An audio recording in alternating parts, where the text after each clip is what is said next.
One of the things I've learned is that once you set a date to something, you have a better chance of accomplishing it. So I said, okay, by my 70th birthday, I'm going to have a book, and I did. And I self-published it. It was delivered the night before. It was a mad rush, but I had it. So it's called Sacred Housekeeping. And I thought I would read first part of the chapter of why I called it Sacred Housekeeping, and then I'll get to the more difficult subject matter, which is family stuff. So I'll start with Sacred Housekeeping. At the age of 55, I decided to be a bat mitzvah. In my day, girls were only confirmed. Bat mitzvah is a public declaration of growth and responsibility. It is a commitment to the obligation of Jewish life. I was studying with a rabbi. She said, think of what childlike behaviors you want to leave behind. I knew. I opened my closet and stared, my dirty little secret.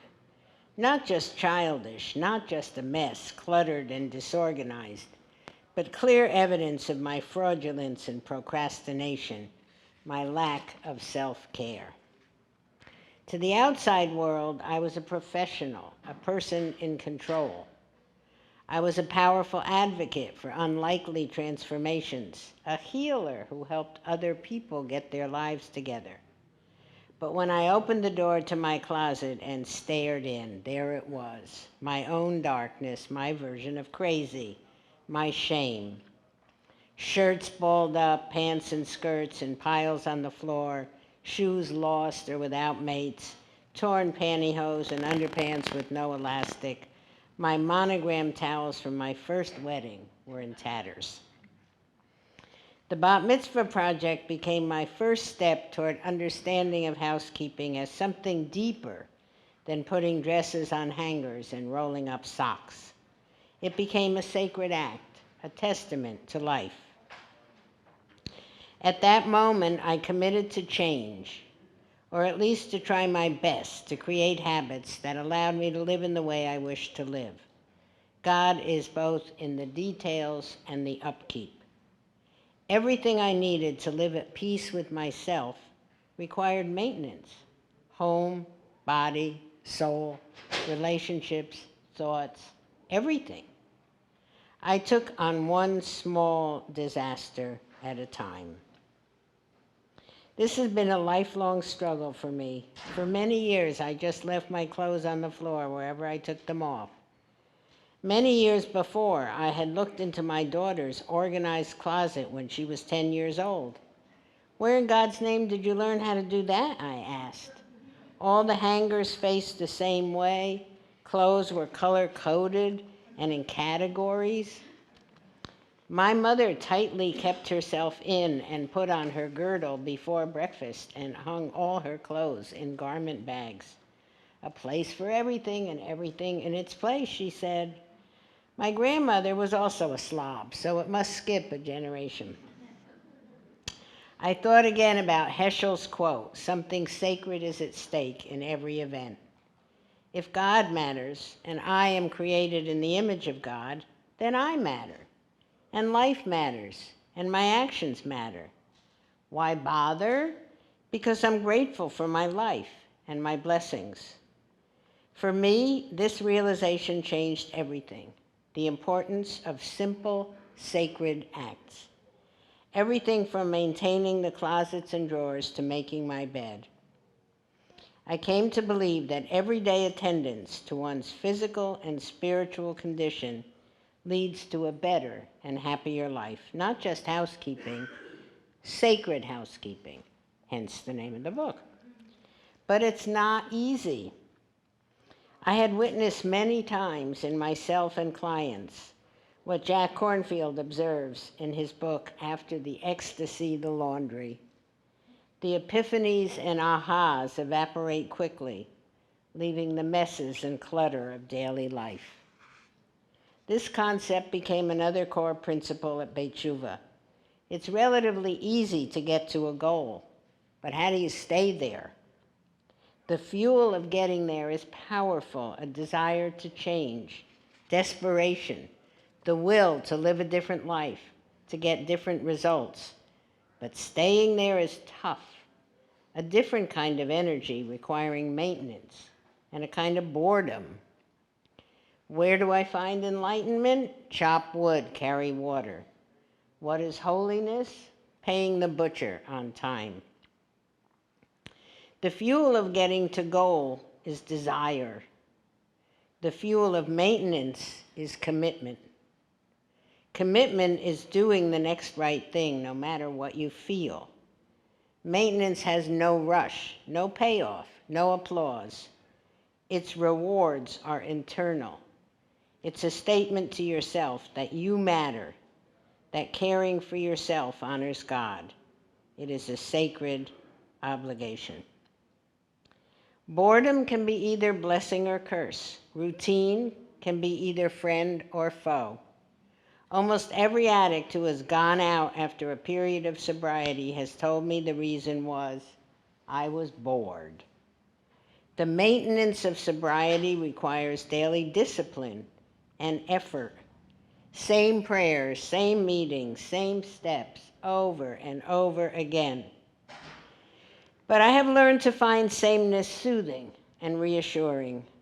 When I whined as a child that I was bored, my mother said that boredom was a lack of inner resources. I hated her for saying it, but I believe she was right. I added another commitment. I was going to make my bed every day. Not to please my mother or to impress company, but to honor my life. It became a daily affirmation that I matter. I spend a lot of time in bed. It's my place of comfort and safety. And it looks better when it's made up. It feels better when it isn't soggy and rumpled. This realization changed everything. Making my bed had always seemed to me an act of pointlessness. Why bother? It's only going to get messed up again in a few hours. Not making my bed was proof that my existential angst was correct. My statement that the inevitability of death robbed life of its meaning and therefore nothing mattered. I have now come to understand why sloth is one of the 7 deadly sins. But in those days, it was a badge of honor. Slovenliness was my rebellion against a mother who had a place for everything and everything in its place, and a society that I felt had no place for me. I'll stop there. Are there any other people who struggle with these kinds of issues here? Yes? Huh? And,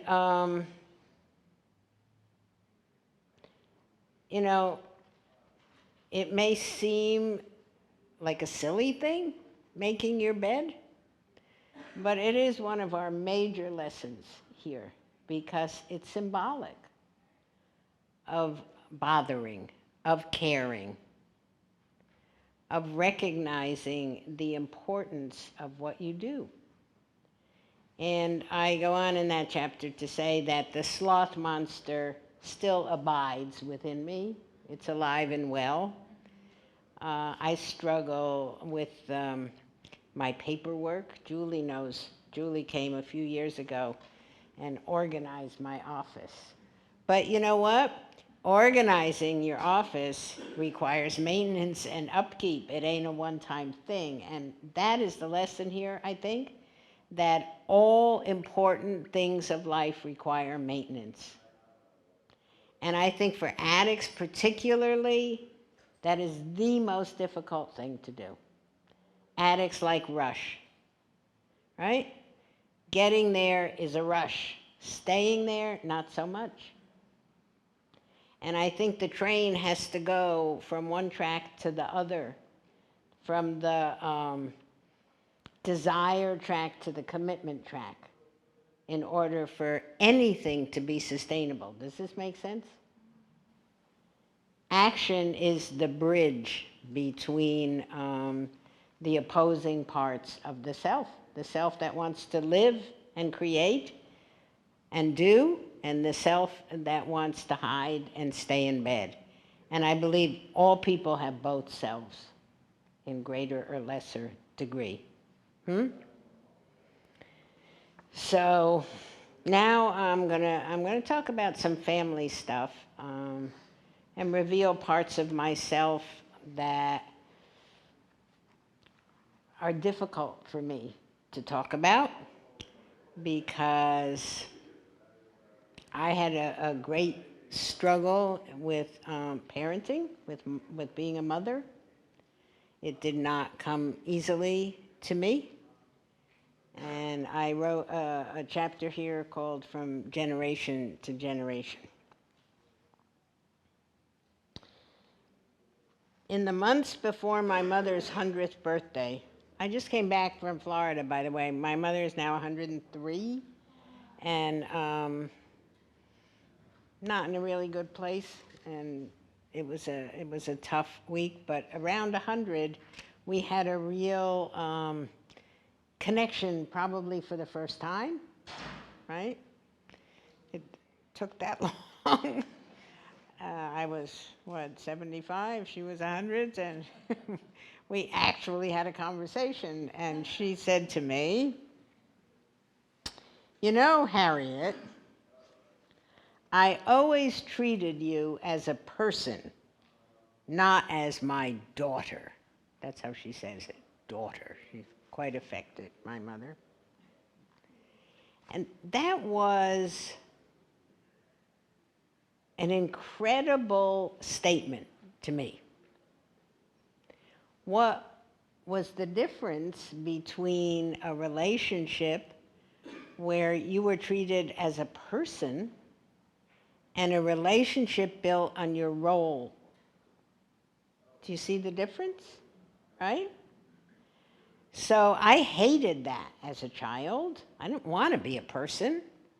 I wanted to be the most beloved and adored creature on the earth, like all the other children were. And my mother prided herself on her objectivity. So if if she didn't like something, she told me, right? And she didn't clean up for me, and she didn't make excuses for me. She treated me like a person. And I think that's been a very major part of why I have developed as the human being that I am, you know? The good and the bad. Because in psychology now, they talk a lot about attachment issues, you know, insecure or secure attachment, whether a parent is attuned to the needs of the child. And I think that being treated as a person has been wonderful for me in my adult life. We don't play mommy-daughter roles so much, but as a child, not so much. As a child, there was a lot of misattunement and a lot of misunderstanding and a lot of hostile dependency. Do you know the word?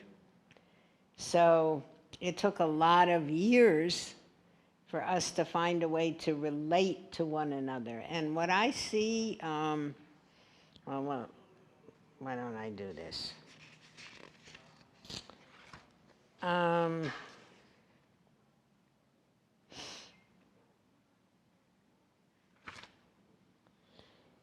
When I had a child,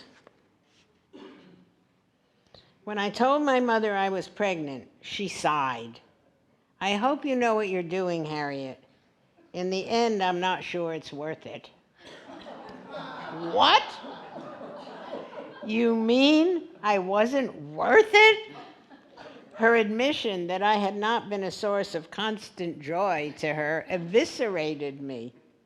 She was a monster. I would never do that to my daughter. But I did. What went wrong? I wanted Delia. I wanted to be the mother I wanted. I read all the parenting books, bought the right layette, went to natural childbirth classes, and joined the La Leche League. I loved nursing. What I didn't love was the 24/7 responsibility, that she came first, that her needs trumped mine, that I couldn't sleep through the night or read a book or eat a meal without listening for her to cry. My life was no longer my own. What kind of monster was I? Why didn't I feel unconditional love? Who could I tell? I looked at the other mothers on the benches in Riverside Park, and they appeared blissful. If they were feeling like I was, no one was talking about it. So I kept my feelings a secret and tried to act my part. The only one I couldn't hide from, however, was my child. She kept tugging at me, wanting to be number one. I knew her need. I had been her. I was ashamed. I was a miserable role model. Not surprisingly, when she finally became her own person, she didn't like me and didn't want to be like me. I recognized the feeling. Dare I say, I treated her too as a person, and I know it broke her heart. Also, I was a rebel, which she didn't want to be, and my weird behavior embarrassed her. We each realized at some point we would have to save ourselves if we were to survive. And thank God it's turned out to be good for both of us. I thought everything would get resolved when my daughter had her girls and I became a grandmother. Not so. I went from being a mother who lacked the giddy factor and didn't carry a wallet full of baby pictures to being a busy professional grandmother of the same ilk. I felt guilty and angry every time my daughter told me of a grandmother who left wherever she lived and moved to be closer to be with her grandchildren. And I felt bad knowing that Delia probably wanted me to uncover something latent I'd lacked in motherhood, in grandmotherhood. But it didn't happen. I never did become the kind who bakes cookies with the girls. There's always a woman in one of my parent groups who lets me know a mother is only as happy as her unhappiest child. I react every time. This is the hard-ass part of me. I tell her I believe that each of us bears responsibility for our own well-being. Parental responsibility is circumscribed and time-limited. It is a part of our life cycle. Children become parents who become grandparents. When our children become adults, we resume the responsibility for finding fulfillment within ourselves and living our lives with and on purpose. Most people will not say it, and they disagree with me. There is a bias against being fine when your children are not. You all believe that, right? You're only as happy as your unhappiest child? No, you don't believe that? I hate that idea. Huh? What? My mother lives. As a therapist, I believe it's wrong to place the burden of our well-being on our children. We give them the power to destroy us or redeem us, for which they resent us or try desperately to please us. Either way, they are thwarted in their search for their own soul's purpose and truth. The ideal is if I'm good, I'm good, and if they're good, they're good. If I'm having a lousy day, the realization that my daughter is a doctor who is raising two lovely children does not change my reality.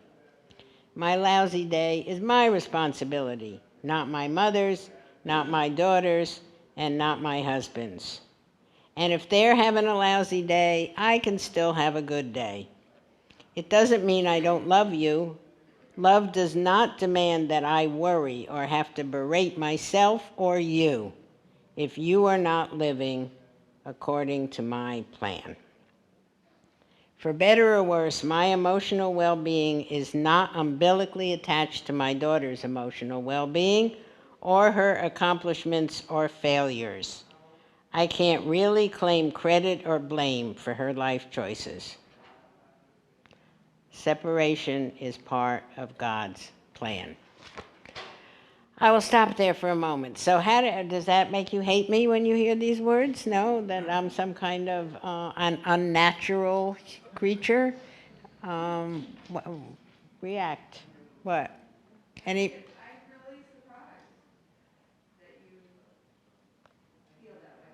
You are?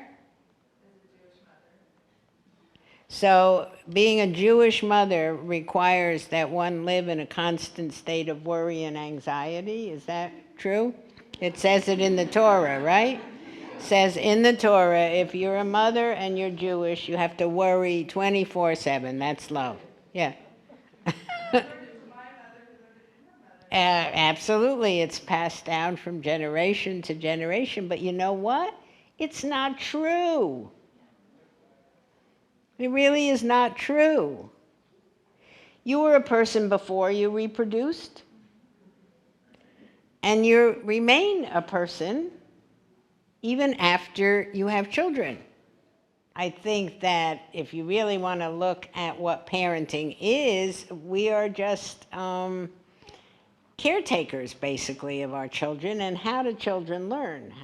How do we imbue them by who we are, by role modeling? I mean, the other parenting line that I hate as much as you're only as happy as your unhappiest child is do as I say, not as I do. Because what is that? I mean, what kind of a message is that? I can't do it, but you should do it? So it's who you are. It's how you deal with life, which is how your children learn how to deal with life, not what you tell them to do or not do. And the thing that kids, I think, react to the most and that drives them the craziest, particularly adolescents, is hypocrisy. The do as I say, not as I do. And all of us have done that, right?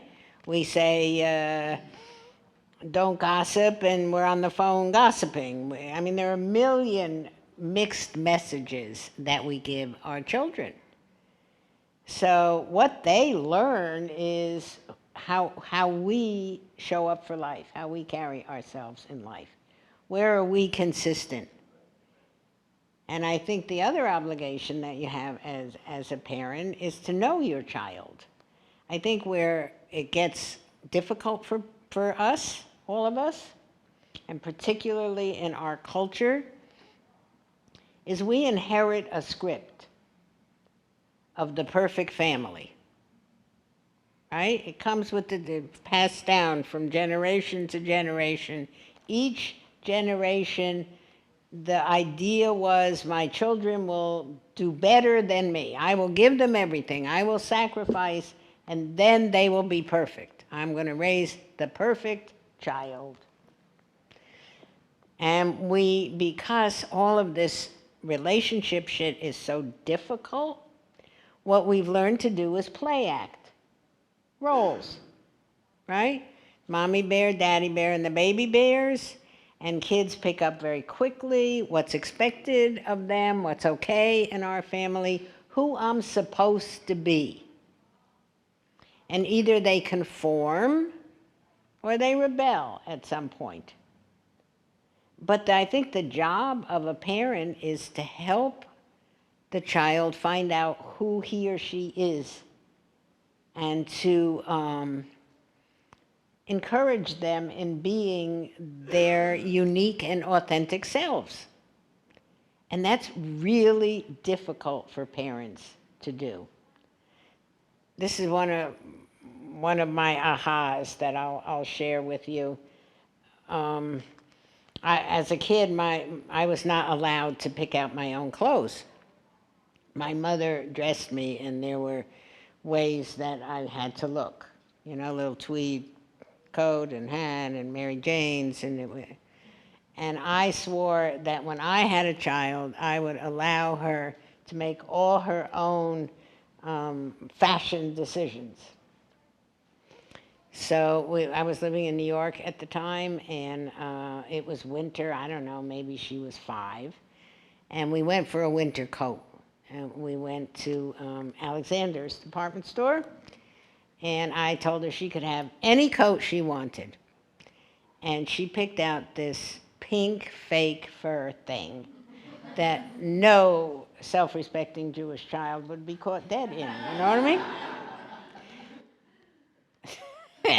I stood there in the middle of Alexander's, and my life flashed before my eyes, right? What was I going to do? So I had to let her have the coat.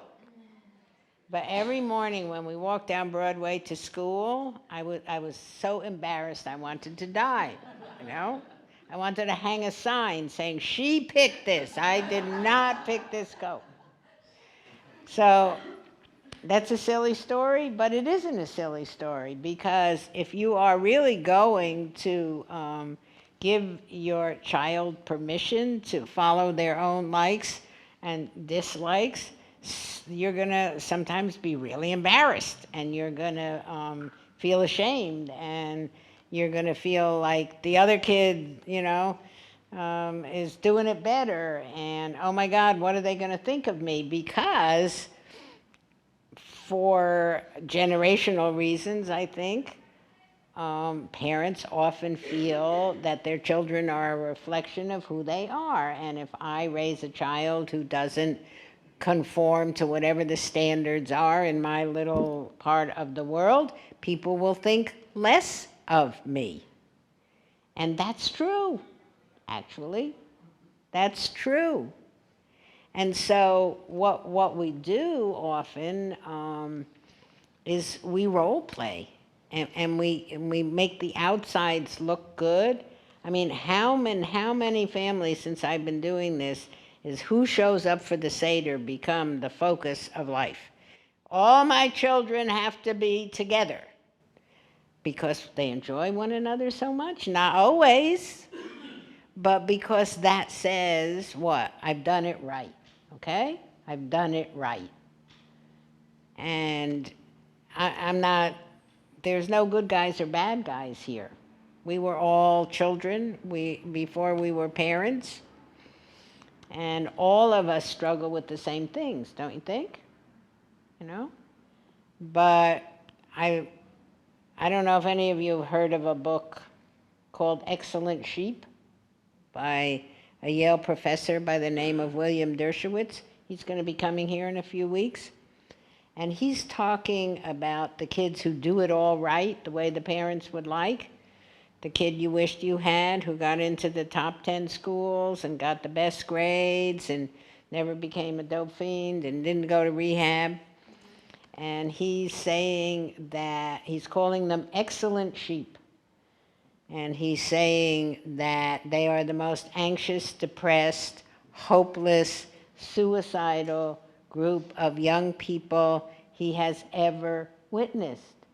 Because they knew how to get the good grades. He calls it credentialism. They knew how to fill in the lines.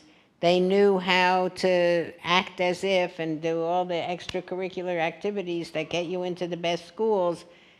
But they have no idea who they are, and they have no idea why they're alive. And they have no spiritual life and no sense of purpose and no sense of meaning. And they're crashing and burning when they get out of school.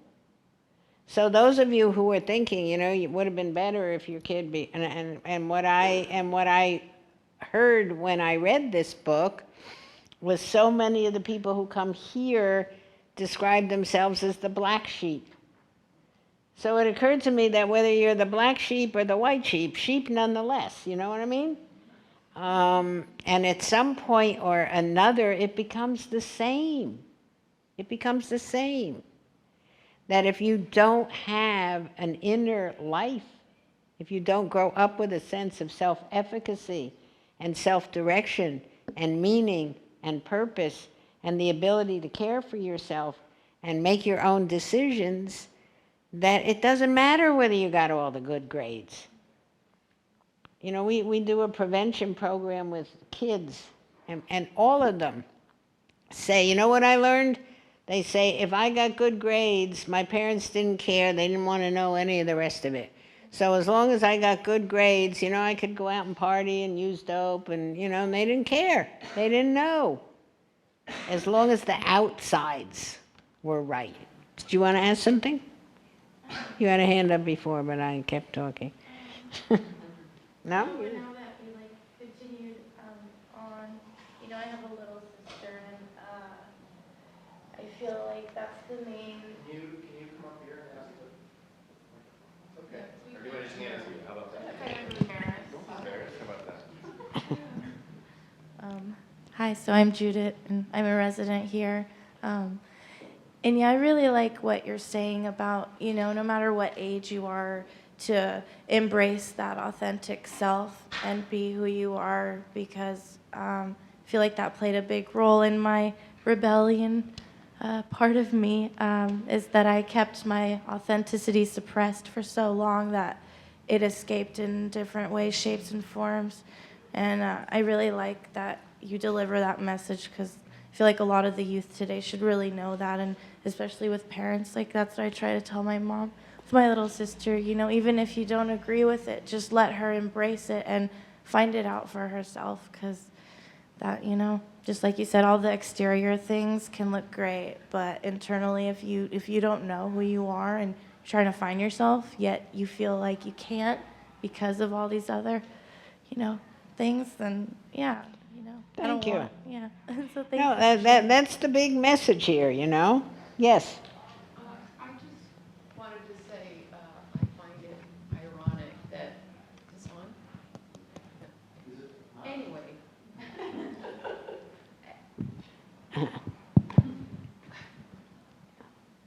I just wanted to say I find it ironic that you read in your book about not feeling a natural mother, but yet look what you've done for all of us. You are a natural mother, but in a different capacity. So I applaud you for that, and that's being authentic. Well, thank you. And I would say to that family by choice is a lot easier than family by blood, because it's not laden with all the same generational messages, and I can be me here, which as a mother I was always confused between being me and being mother, and those I didn't know how to separate those things. Does that And here it's very clear that I'm me, But and I have to say that my daughter, of course, when she comes here, feels awful. How come all these people, if they only knew, what I know? So it's true, that whatever goes into the natural or unnatural condition of biological parenting, the guilt and the responsibility and all the complex emotions make it much harder just to connect and to be real, Yes, sir. Harriet, I want to go back to your concept of, or your refutation of the idea that one should not be only as happy as your unhappiest child. I'll tell you how I deal with it, and then I have a question for you. My concept is that of compartmentalization, and that now that my wife and I are empty nesters and our children are transitioning out of the house, I have my compartment of me as a person, and then I have my compartment of how I deal with my children and their emotions, and deal with them on separate wavelengths. And if I feel that my son is having problems, that he needs more of my attention, it's not that I separate my happiness from that, but that compartment grows larger. It takes a bigger part of me than the rest, and that as his happiness or his situation stabilizes and he's in a better place, then I can shrink that compartment and and expand my other compartment of me and my wife and my daughter. And so my question to you is this concept of compartmentalization congruent with your thought, or do you still refute that as well? That's not bad. But I would say or ask how much responsibility you take for your son's happiness or unhappiness. I mean, your son is not 3 anymore. No, and I think that has to go in proportion with the age and with the transition. As I transition from a parent to an empty nester parent to a parent whose children are out of the house completely and independent of me, then my connection or my happiness in connection with them changes proportionally. Okay. Well, first of all, the fact that we require our children to be happy is a problem in its own right, okay? The guy who runs our prevention program, Doug, talks about that all he heard from his parents was, "We don't care what you are and what you do, we only want you to be happy." And he said, I wasn't happy all the time, and that felt like a tremendous burden to me, that if I wasn't happy, I was really disappointing my parents. And so I used to put on a happy face so that they wouldn't have to deal with my being unhappy. So I think once we take, and even with mates and with friends, I think when we are in a connected relationship with another human being, and that human being is struggling, and we can in some way help them figure out their own struggle, that's what human beings do for one another. But I don't think with grown children it's any different from any other relationship, tell you the truth, you know? And what I see happen in enmeshed families here is the more responsibility you take for their well-being and happiness, the less they take for their own. You know? It's funny, I see it all the time, like people residents will come here and actually they'll be having a rather good time, but when they talk to their parents, oh my God, oh, this is so horrible here, it's so awful. Like they want you to be miserable, you know? They do it to you. And then you feel guilty. Oh my God, I have to fix it. Right? I mean, at what point do you stop this nonsense, you know? And I'm not saying it's easy, okay? None of this is easy.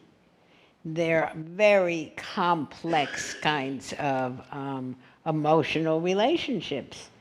And it's really ironic that family, which is supposedly our most intimate relationship, is probably the least intimate in terms of people being honest and authentic with one another and really feeling connected. Because in order to feel a sense of connection with other human beings, you have to risk being vulnerable. You have to risk showing your own truth. And that's really hard, you know? So it's much easier to read from the scripts when we're together as a family, rather than be true. Kids are terribly afraid to hurt their parents' feelings. Parents are afraid to hurt their kids' feelings. So we play games with one another because it's hard to be honest. You know? Josh, you want to respond to that?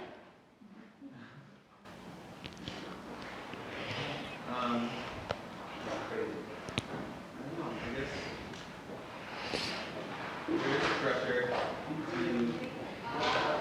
put on a happy face because there's you want your parents to be happy, and you want them to think that you're happy, even if you're sometimes. It's hard. It is. It's a burden for all concerned. you know? I think particularly in recovery, because part of recovery is not feeling good and not being happy and being in the struggle. And can I share that with my parents without them having go, oh my God, he's going to get loaded. What do we do? It's hard to be truthful, you know? Yes.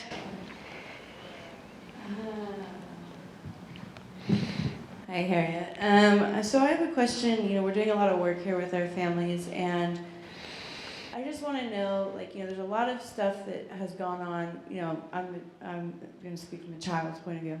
In the past, and how much of that needs to get brought up and talked about, and how much are we moving forward from this point and moving ahead? That's a really good question. I think that it is not necessarily helpful to go over all the past stuff. I think, even now, these days in the treatment of trauma, for instance, it used to be felt that exposure to the source of trauma was the way you healed.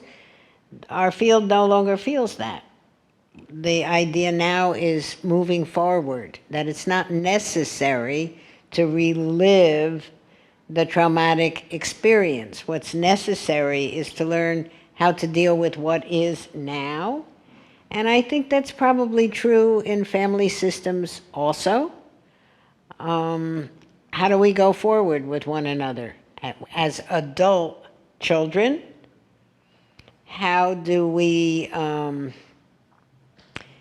as parents, stop enabling? How do we, as grown children, stop being dependent?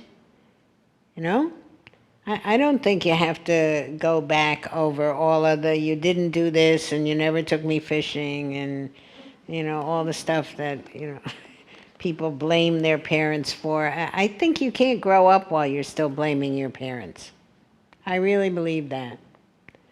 That at some point or another, one has to accept that parents are people, imperfect people. The fact that you can reproduce doesn't provide you with any kind of emotional or spiritual maturity, unfortunately, right? It's a biological act. And most people have great difficulty parenting because they were children whose parents had difficulty parenting and whose parents had parents who had difficulty parenting. And we inherit a lot of stuff. And nobody gets it right, right? I've never met a totally functional family, ever. I don't think it's possible. So I think the guilt and shame and whatever you are carrying around, that you should have done it this way, or you didn't do that, or you didn't recognize it, irrelevant at some point or another. At some point, all of us have to grow up, meaning we have to forgive our parents for their own mistakes, and we have to get on with it. Because the more you blame, the less you take responsibility. That's kind of how I feel. No? You don't like that answer? Well, I don't struggle with blaming. I just struggle with, learning how things that went on affected us and how to change from that. Yeah, but I think the things that went on, we all had things that went on, right? Nobody grew up unscathed. Nobody. And at some point or another, then you have to figure out how you're going to live the rest of your life. So you can't undo what was, You have to find some ways to come to peace with who you are in the moment and how you move forward in your life. There's no point much. Yeah, all of us were formed, I've been learning a lot about trauma and attachment theory. And while we were there in Florida, we were filming my mother's life. Sort of passed a few days, and she was talking, and at some point, she said, those were bad years. It was the Depression, and your father couldn't find a job, even though he had graduated from law school, and it was the war, and those were terrible years. And we had a baby. Now, I'm sitting right there. And she was a beautiful child, and she was so smart. She had a great vocabulary.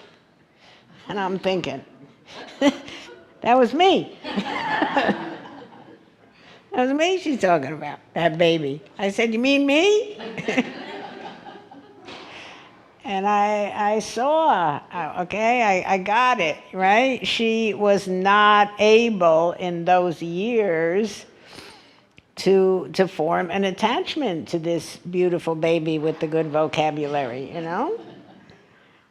It was sort of an objectification. But what am I going to do? She's 103 years old, But I got it, okay? I have insecure attachment issues. I relate in a certain way because that happens. So I'm still responsible for improving my own capacity to attach. Yeah? We ain't gonna fix it anymore. I was a bit, huh? I'm an only child, and my daughter is an only child, which is his own set of things, yeah? So I never learned to fight or make up or play with other children,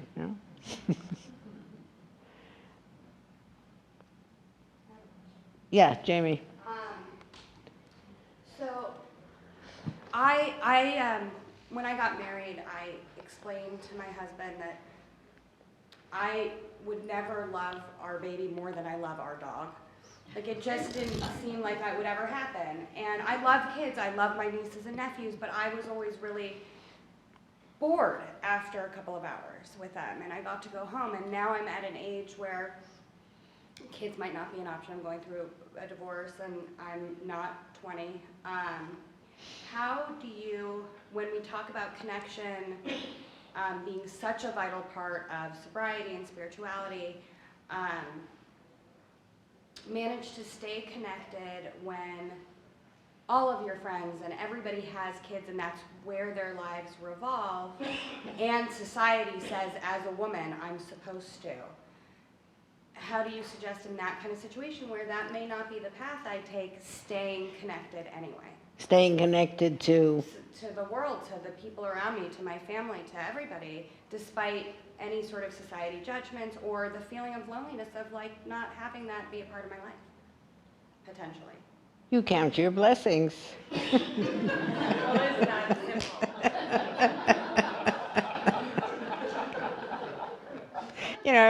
You take my mother, Harriet, I'm not sure it's all it's cracked up to be, you know what I mean? I want to talk a minute about what love is and what love isn't. Because I believed for much of my life that love was a feeling.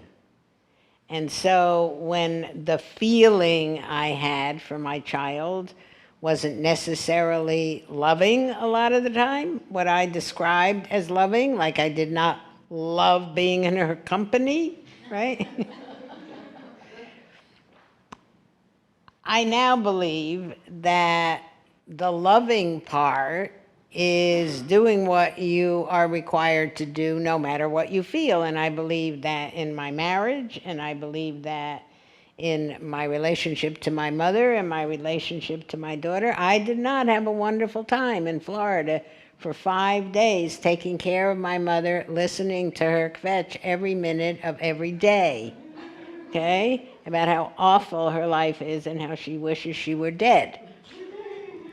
That was not fun.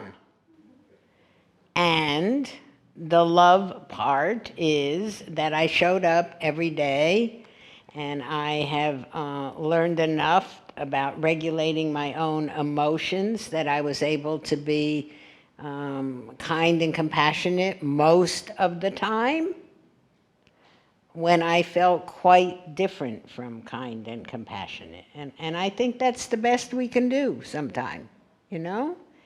And I think that's what parenting requires a lot of the time. And that if you don't allow yourself the truth of the fact that it really isn't fun a lot of the time, you know?